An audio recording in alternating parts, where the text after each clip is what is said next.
Welcome to The Explainer. We're digging into a report that lays out a pretty startling claim that there's a powerful coalition trying to completely re-engineer America, and that Donald Trump has a very specific and very active role to play in it. All right, so to really get into this, we have to start with the big question this analysis is trying to answer. Is Donald Trump just a pawn in someone else's game? A piece being moved around the board by people with more power? Well, according to this report, calling him a pawn just doesn't cut it. It misses what's really going on, which they describe as a much more complex, almost symbiotic relationship. The evidence, they say, points to him being a much more active player than that. And here's the exact language they use, which is pretty powerful. They call him a willing battering ram for a coalition that has a very clear plan. So the idea here is he's not just being used. He's a crucial and willing part of the whole thing. He's providing the muscle. So what exactly is this plan they're talking about? The report is really clear on this. It's not some hidden backroom conspiracy.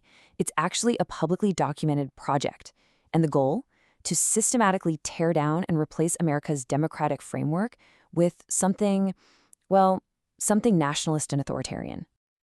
Okay, so who's behind this? Who are the architects? The analysis points to two main groups, two different wings of what it's calling the new right. And somehow, these two factions have teamed up to push this agenda forward. All right, so on one side, you've got what the report calls the theocratic wing. This is the Christian nationalists. And then on the other side, you have the techno-nationalist wing. This is a group of national conservatives, and they've got some serious intellectual and, importantly, financial backing from people like tech billionaire Peter Thiel. Now, these two groups sound worlds apart, right? But the core argument of this report is that they found some very powerful common ground. Before we go any further, we got to get the definitions straight, just like the report does. This is really key. When it talks about Christian nationalism, it's not talking about someone's personal faith. Not at all. It's defining it as a political ideology, a cultural project that wants to merge a very specific version of Christianity directly with American law and government. And get this, the report pulls some fascinating data from a PRRI/Brookings survey to back this up. It shows that people who subscribe to this ideology have some really specific views. For example, half of them agree that leaders should be willing to break the rules to set things right. And look at this. Over 2/3 believe husbands should lead the household, and that our society has become too soft and feminine. It's a pretty clear statistical link. The analysis also points to this kind of militaristic worldview inside the movement. This quote really hammers it home. The idea is that politics isn't just politics. It's a form of spiritual warfare. And the church, well, it's not a cruise ship. It's a battleship ready for that fight. Okay, let's switch gears to the other half of this alliance. The report really zooms in on tech billionaire Peter Thiel. The guy who co-founded PayPal and the huge data mining company Palantir. He's painted as a major intellectual and financial force behind this whole new movement.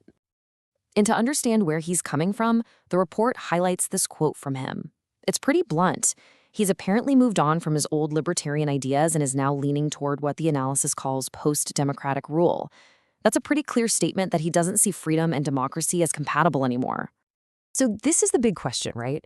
How on earth do these two groups, a theocratic movement and a bunch of tech nationalists, end up on the same team? Well, the report's answer is fascinating.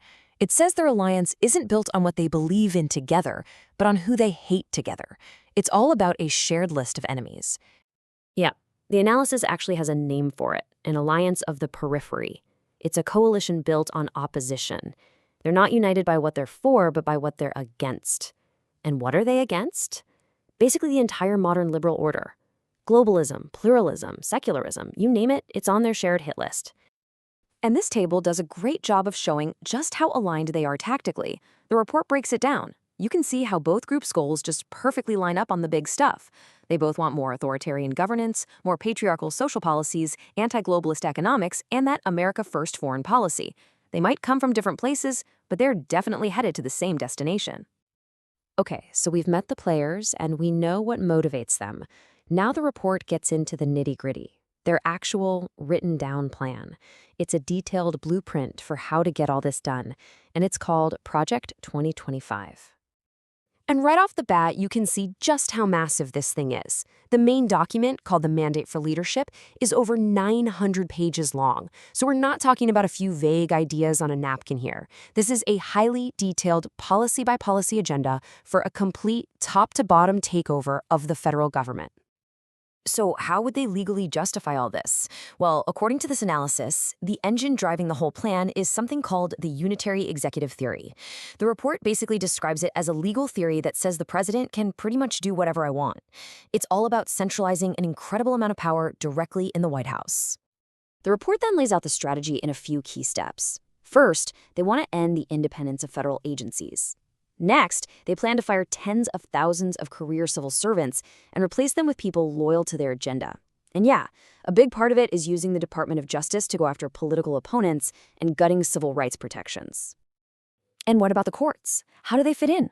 Well, the report points to statements just like this one from Justice Amy Coney Barrett, who is affiliated with the Federalist Society. The idea being presented here is that a legal career isn't just a career, it's a tool, a means to a much larger theological end. And this is where the legal theory of originalism comes in.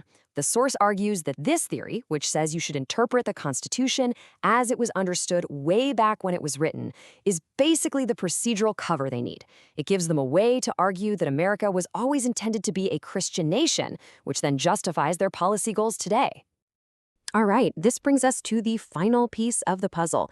This is where the report pulls everything together and brings it all back to the man at the center of it.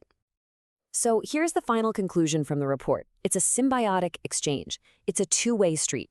The coalition brings the big ideas, the legal arguments, and an army of motivated supporters.